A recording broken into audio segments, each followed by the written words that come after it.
bahaging karaniwang ginagamit. Ayan. Ginagamit ang mga butil bilang buto, pagkain, hilaw o luto at para sa panggagamot. Ayan.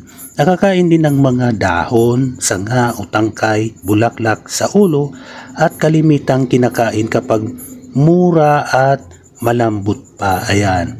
Ang tila mga papel na balot o balat at mga ugat na nakadikit sa mga kumpol ang mga natatanging bahaging hindi nakakain. Ayan.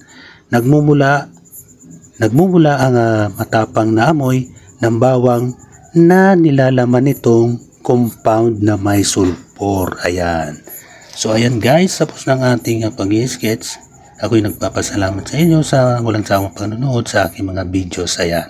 Tapos na po ang ating pag-sketch. Maraming salamat po. Hanggang sa muli. Bye-bye!